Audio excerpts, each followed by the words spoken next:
Jika kita mau mendengarkan nasihat untuk tekun baca Alkitab dan untuk melakukannya setiap hari, maka pasti hal itu tidak akan pernah sia-sia. Sebab hal itu akan menolong kita untuk bisa berhasil dalam berelasi dengan baik. Bukan hanya dengan Tuhan, tapi juga dengan suami atau istri kita. Seperti diingatkan oleh lagu ini.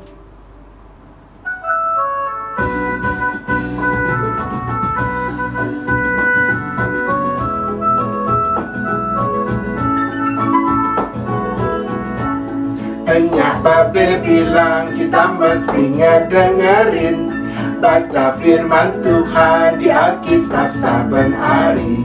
Terus direnungin dari pagi sampai malam. Ente bakal lihat hidup jadi berhasil. Banyak babe bilang kita mesti ngejalanin baca firman Tuhan di Alkitab saben hari. Terus direnungin dari pagi sampai malam. Ente bakal lihat hidup jadi berhasil. Kata orang kita mesti berusaha hidup baik supaya masuk ke sorga. Tapi ingat bukan karena usaha kita, darah Yesus jalan satu-satunya.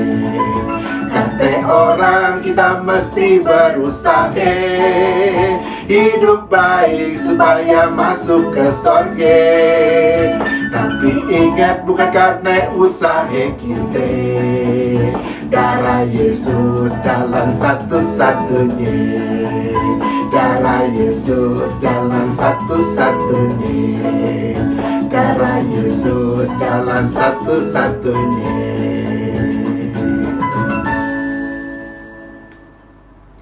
Para pasutri yang dikasihi Tuhan, betapa pentingnya komunikasi bagi relasi suami istri, sehingga kita bisa samakan pentingnya komunikasi bagi suami istri itu dengan pentingnya oksigen di udara bagi hidup kita. Apa yang terjadi bila oksigen di udara berkurang sampai hilang? Oh, kita bukan hanya bisa merasa lemes, tapi kita juga akhirnya bisa mati. Begitu juga dengan komunikasi. Apa yang terjadi bila komunikasi di antara suami istri berkurang sampai hilang? Oh, relasi suami istri bukan hanya bisa melemah, tapi juga akhirnya bisa mati alias berakhir bercerai dalam kenyataannya. Jadi, komunikasi di antara suami istri itu bisa jadi tanda bahwa masih ada atau sudah tidak ada lagi relasi di antara keduanya. Biarpun buruk dan negatif seperti marah-marah misalnya.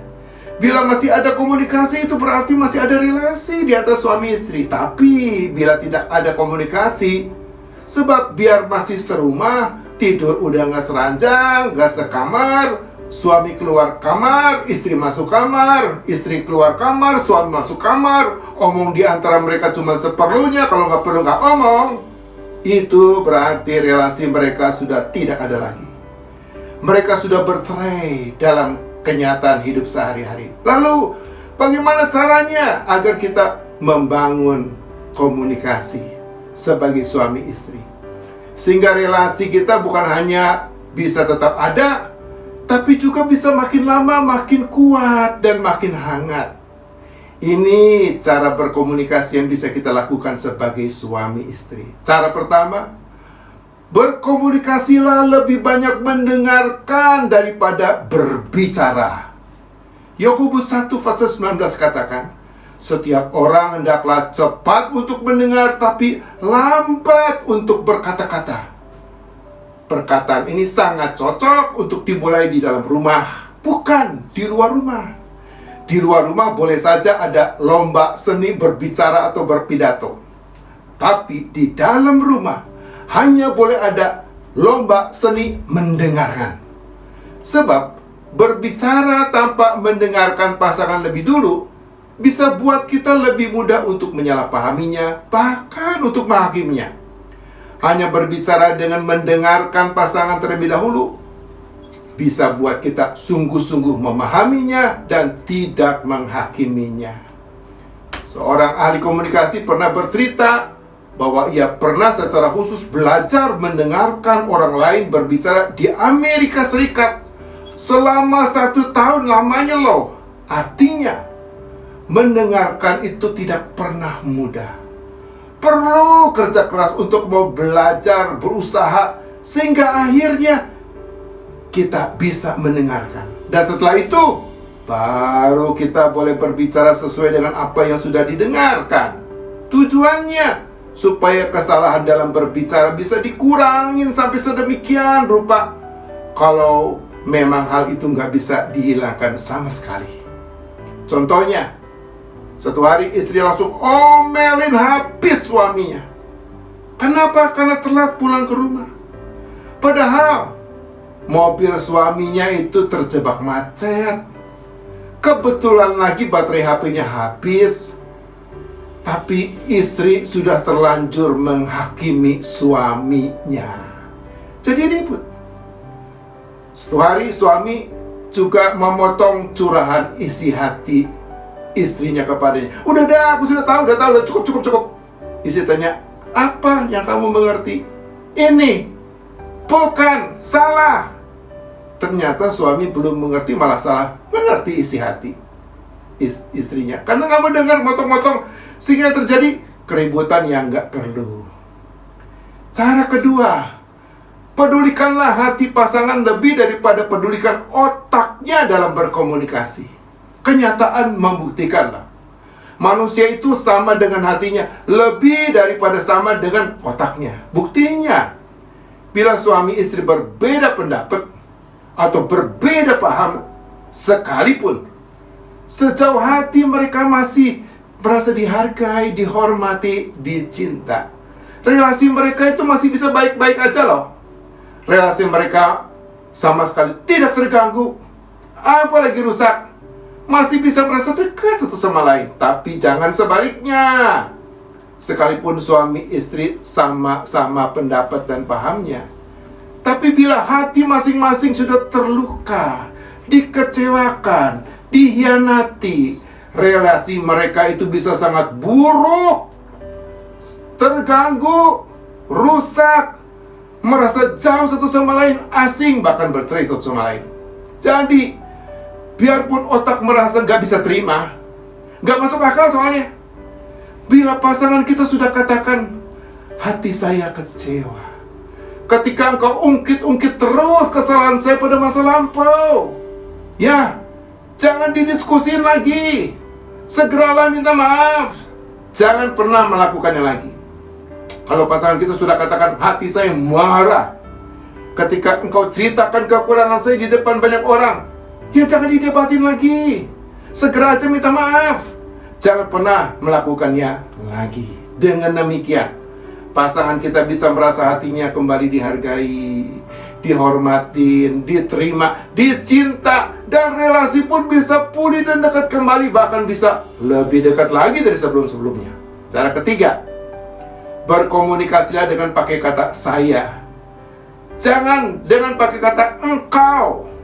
Karena kenyataan diri kita lebih sama dengan hati daripada dengan otak, maka kita harus tolong pasangan kita untuk tahu diri kita dengan kasih tahu isi hati kita. Caranya, ya dengan berbuka hati kepada pasangan kita. Tapi dengan pakai kata saya, jangan pakai kata engkau. Jangan katakan, engkau kan sudah mulai WA-WA dengan mantan kekasihmu kan? Engkau kok tega-teganya sih pilih reunian dengan teman-temanmu daripada pilih liburan bersama keluargamu? Tapi pakailah kata saya. Katakan, saya merasa sungguh tidak senang ketika jumpai di HP-mu, engkau kok mulai ber-WA-an dengan mantan kekasihmu dulu. Saya itu merasa sedih ketika engkau batalkan rencana liburan sekeluarga kita keluar kota, karena engkau paksakan diri mau ikut acara reuni dengan teman-temanmu. Dengan memaki dan menekankan kata saya, bukan kata engkau, kita sebenarnya hanya mau ungkapkan isi hati kita, tanpa mau salahkan apalagi sudutkan pasangan kita.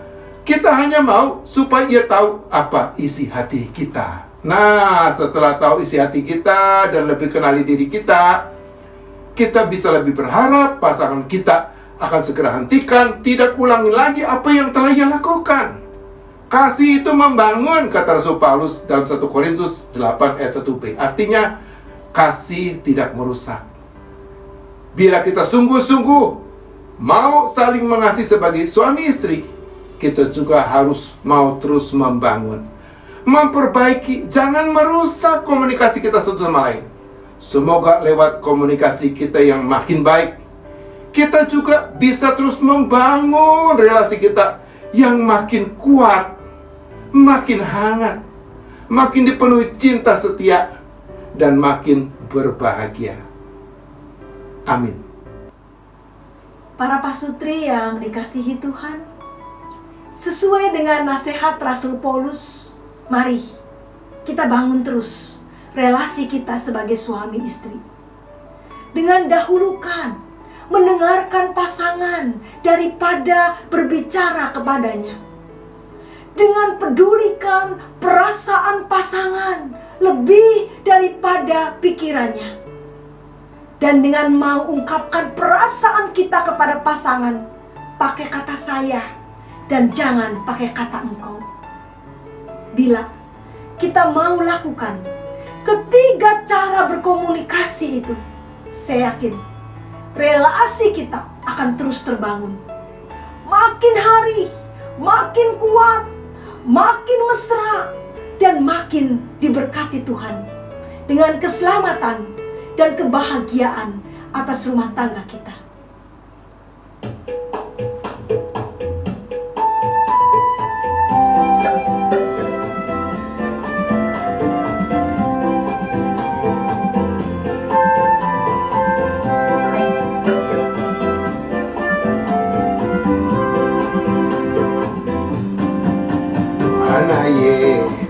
Tuhan aye babe di sorge. Tuhan aye juru selamat. Tuhan aye penebus dosa, yang percaya diampuni dosanya, yang percaya kage binase.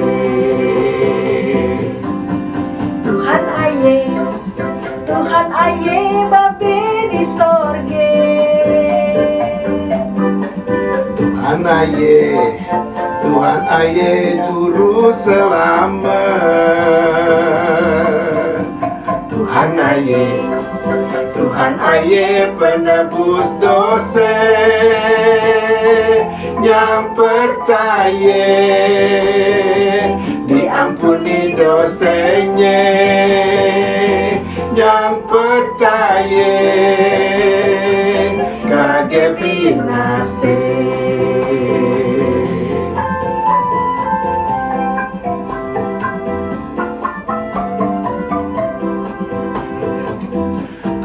Ayo kita semua orang yang percaya, pujilah Dia.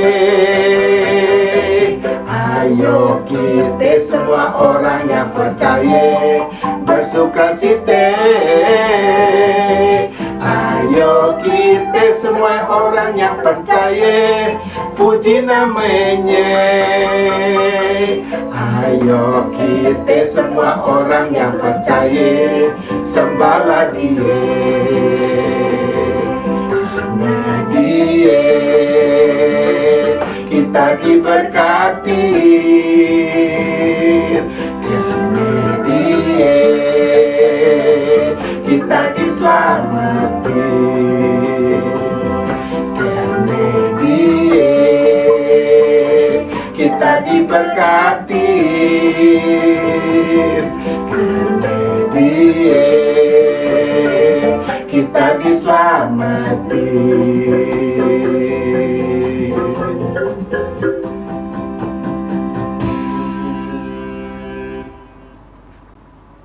Semoga Tuhan menolong kita bisa bertemu lagi dalam acara Kasur Online episode berikutnya.